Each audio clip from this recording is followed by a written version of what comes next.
We're excited to be here to chat with you all about influencer marketing and how effective it is in just driving performance. So wanted to just kick it off by talking a little bit about why we're here, generally speaking. We're here talking to you guys today because there's been a huge shift in the marketing world as a whole.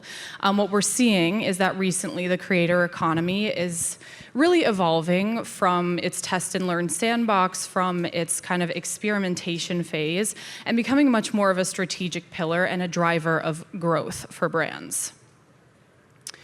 Pretty generally speaking, what we've seen is that social budgets for marketers have been growing the fastest over the last couple of years. And within social media, we're seeing that the creative bucket, or the creator bucket, has been growing immensely. So currently, we see that the market size is sitting just at $32 billion for creator marketing in 2025. And that number is expected to grow to about $60 billion in the next 5 years. We see that about 83% of brands are saying that they're investing in creator marketing today. And we've had really large corporations like Unilever announcing recently that they're actually investing about 50% of their ad budgets into influencer-first strategies. So just more and more today, we're seeing that influencer is really no longer a nice to have in your marketing mix. It's becoming a need to have in order to drive impact and drive growth and drive performance with your consumers. Here at Influential, we're kind of helping brands do just that. Through our 10 plus years of experience, we've become trusted by over half of Fortune 50 companies. We are the only company that is a preferred partner of all major social media platforms. And we've delivered about $500 million plus in influencer campaigns for our clients. And I just want to take a minute to showcase some of the cool work that we've been doing.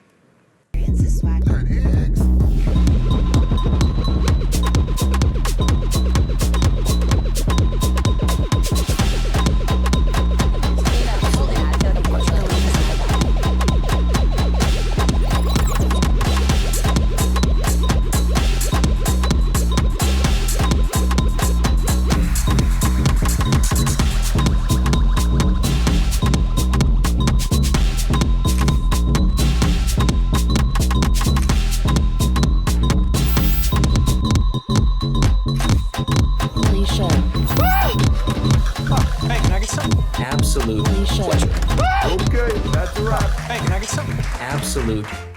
All right, so as you can see, we've been doing some pretty fun stuff at Influential, and we're really proud to say that we've been defining the industry since we came about. There's a lot of articles up here. I'll just touch on a couple that we're proud of. We have worked with Essence Ventures to boost equity in the creator space. We have recently partnered with Adomni to bring influencer content outside of just social media and into places like digital out of home. And most recently, we were acquired by Publicis Group, which is giving us access to more data, more resources, more tools, more measurement capabilities than we've ever had before. So we're really proud of all of this.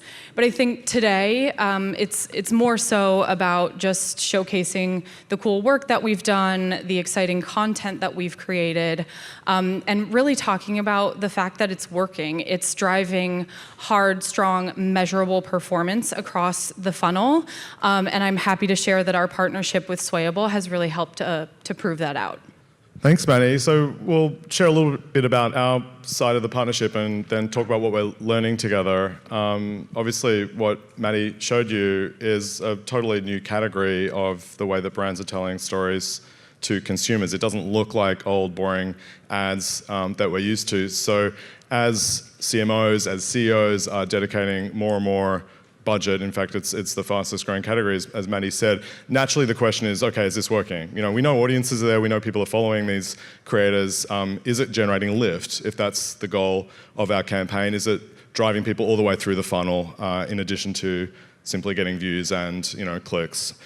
So I'll share a little bit about our piece in this. Swayable, I can see several folks here that we already work with. For those that we don't, Swayable is the leading platform for measuring lift. So what that means is that marketers and other forms of people doing research on consumers take messages or ads or other things like packages and run an automated experiment on our platform to learn if those choices generate lift in full funnel metrics that define success for the brand. So that could be consideration, that could be loving a brand, that could be intending to purchase. So it's something beyond just the simple easy to measure click, which you can get already from an ad platform. And to do it really quickly and efficiently, we've built this platform. So we're a tech vendor as opposed to a consultancy or a shop of one kind or another.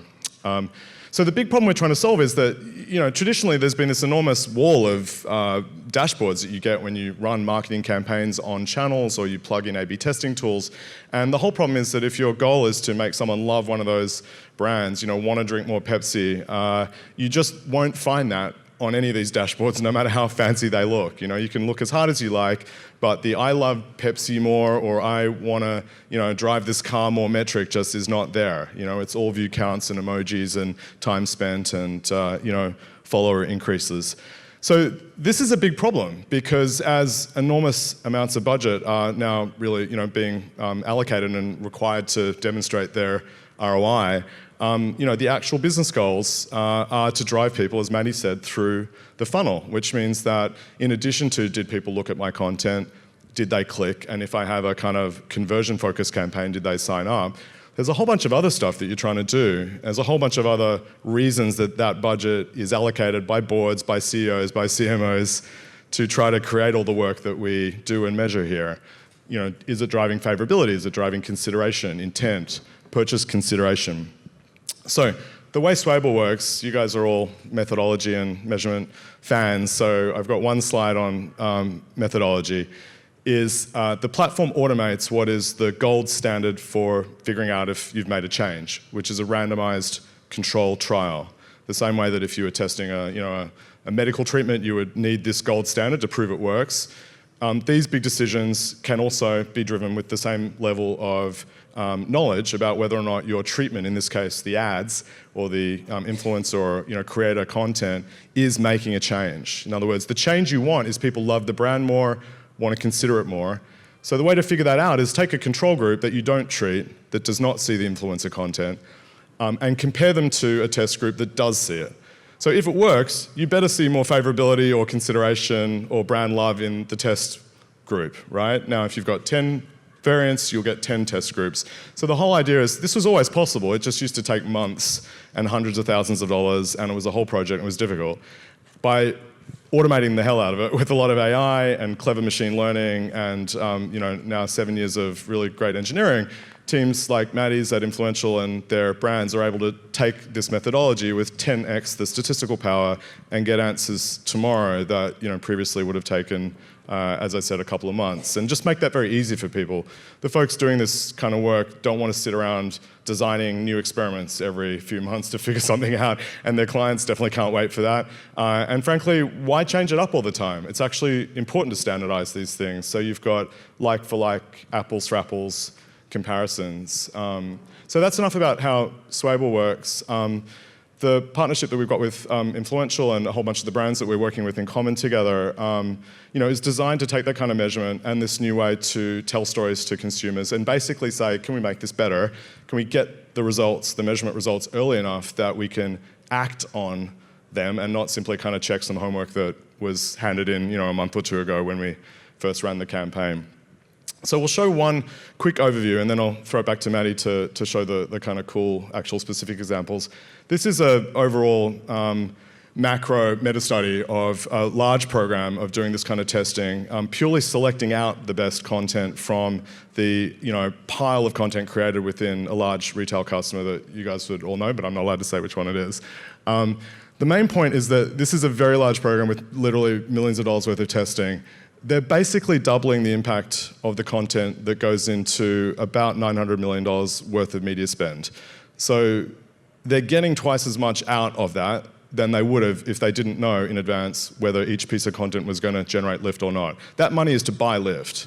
lift in consideration, purchase intent, brand consideration. So they're basically 2xing the ROI of that program through systematically doing this kind of testing. But that's sort of just graphs and sort of macro stuff. Let's look at the work itself. Awesome, yes. So we wanted to hone in on just a couple of case studies of work that we've done together as partners. The first being for Finish Ultimate and their game day campaign that kind of led them into Super Bowl weekend. This campaign was all around driving awareness and consideration with creators that fell into food and cooking, lifestyle, comedy, and the family space. The goal of the campaign was just to showcase how Finish Ultimate was your ultimate partner in keeping your game day festivities clean so that the host of game day, of the watch parties, could still sit and have fun. What we see here is that we have some pretty impressive results. We have a 9 percentage point awareness lift. We have above benchmark lifts in consideration and purchase intent as well. I think what's interesting here is the goal was awareness and consideration, but we're seeing really nice lifts in purchase intent as well for this influencer content. And then a little bit more notably, we partnered for an awareness and consideration campaign for Lolly Wines in 2025, aiming to drive lift through kind of more elevated lifestyle, fashion, and food content for a variety of Lolly's wines. We see here that not only did this partnership hit our campaign goals by driving above benchmark lift in awareness and consideration, we see 33 percentage points above our benchmark, which is a huge win for this content. But we're also seeing really nice lifts in lower funnel metrics like purchase intent, like recommendation, and like things like brand recall. So we know whenever you show an example, all of the great methodology minds in the audience are, assuming it must be cherry-picked and assuming that this must just be the sort of best two. So what we wanted to do is to take those kinds of questions really seriously and look at systematically all of the influencer content that's been tested on Swayable, which now is the largest data set in existence in the world of this kind of experimentation, and answer the question really systematically. What is the difference in lift scores that we get throughout the funnel when we compare traditional content to influencer content? And so we started by using the Swayable Analysis Factory, which is our AI platform for automatically analyzing what's in ads so that we can categorize and tag them to conduct automated meta studies. And that means that rather than having a team full of people spending months, which we have done in the past, before this was possible, watching every single ad and checking which box it falls into. Is it influencer content? Is it about CPG? Is it for this social platform or that platform? We can now do that entirely automatically and get an answer to a question like this rather than sort of having to spend half a year doing it, or it definitely took us several months when we used to have to do it manually. So for the average ad, which is not influencer content, on favorability metrics, we get roughly 3 points, 2.8 of lift, right? So ads are on average pretty good, but you get some that are a lot worse, 0, you can get negative, and there are a lot that are a lot better, which is why this testing helps. And on purchase intent, around also 3 points. When we looked at the average of influencer content, which is a minority, obviously, of the content that's been tested to date, but sizable enough that we can do this study on over 70,000 responses, you can see a significant increase in the lift that is generated on the average consumer on favorability. Now, of course, we can break this down into segments, which we'll do in a second, and you can look into subcategories. But that's a doubling of the impact from this new and more innovative form of content than the average stuff that we've tested throughout the platform over the years. With purchase intent, it's also increased significantly as well. Yeah, and something that we at Influential find really interesting about this data is I think clients tend to assume that influencer should just be used for those upper funnel campaigns for driving things like awareness and consideration. But what this is showing us is that it does have higher lift when it comes to purchase intent as well. And so we can and really should be using influencers for pushing consumers down the funnel, for driving things like purchase intent, for driving things like conversions and ROI and things like that. And I think there's another myth about influencer content as well that we wanted to address, which has to do with the age and demographic backgrounds. You want to tee that up? Yeah, so I think the majority of people assume that influencer content really only works for Gen Z and younger millennials, but what this data is showing us is that that is incorrect. What we see is that influencer content really far outperforms when it comes to Gen X and Boomers as well, and we've done some campaigns on the influential side that work with creators that are over 50 and that are targeting audiences that are over 50. And what we see is not only really, really high engagement on those posts, so these audiences that are over 50 years old are really engaged on places like Instagram and even TikTok, but we see brand lift from these older audiences, and we're seeing, we've run sales lift studies as well on these campaigns, and we're seeing that actual conversions are coming from these campaigns that target these older audiences. One thing I loved also about this result is that there's something to the intuition about Gen Zs and influencer content, in the sense that Gen Zs are performing particularly poorly to traditional content. So it's true that you run a traditional ad, you look at these grey bars, and you will get more lift with Boomers than you will with Gen Z. But it is nonetheless also true that the influential content does better with all demographics. It's just that the Gen Z people are starting from a lower baseline, so you're making up for a lot of lack of lift with that segment. But that's not coming at the expense of additional lift with the older segments as well, who've probably spent a long time looking at boring ads and they're happy to see something a little bit more interesting. So the other thing we wanted to show, without going too deeply, is how this can also be broken down category by category. And so we started to look at different verticals, and CPG in particular is one of the big growth areas for us. Maddie and I were talking earlier that there are some categories like beauty where it's, folks are probably not surprised to see that with the fast-moving kind of trends in spaces like that influencer content is, strongly outperforming. But, categories like CPG is a fast-moving category, but it's certainly not, as immediately associated with sort of influencers as maybe beauty. That we're seeing significant overperformance in the content that is influencer content compared to, what we've labelled here as other. And again, that you can break that down by segments and see that effect that we saw before playing out within these categories specifically.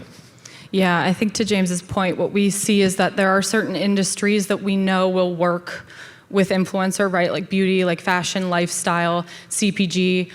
What we're excited about moving forward is we've been starting to flesh out kind of the tougher, slower moving categories as well, like finance and pharma. And we are starting to see that influencer content is performing really well in those categories as well. There are obviously other things you have to pay attention to in those categories, like compliance issues and legal reviews and things like that. But it's really exciting to see that outside of the more typical categories that we're seeing influencer content work across the board. So that's the end of the main kind of analytic bit. We wanted to throw it in a minute to questions, but just to sort of land the key takeaways, we've made this handy, convenient summary slide. Yeah, so one main kind of key takeaway that we want to get across here is that influencer content is really systematically outperforming traditional content across the board, whether it comes down to upper versus lower funnel and whether it comes down to a cross-generational. It's not just an awareness tactic, it's not just a tactic to reach your younger audiences. It does drive ROI, it does drive conversions, and it does do effective work with those older audiences as well. And the second takeaway, which is sort of our focus on this, which is we're personally just really excited that when people are doing new cool work, that you can now prove that it's working really easily. And there's nothing more important than that. If you're trying to change up an industry or your own organizational brand, the way you innovate on products, the way you innovate on telling the stories, if what you're doing is better, you need to have some proof that it works. And that can't just be some sort of proxy metric, focus grouping kind of stuff is useful and helpful to get ideas. But if you're running a randomized controlled trial study, people understand that represents a level of evidence about the change that you've caused that is different and higher than other ways of doing this kind of analysis. So, we're excited to kind of do more of this and help hold up work that's, achieving the business goals that we're aiming for. Well, thanks very much for joining us. Feel free to come up and chat if you had questions you just didn't want other people to hear. Thanks a lot. Thank you.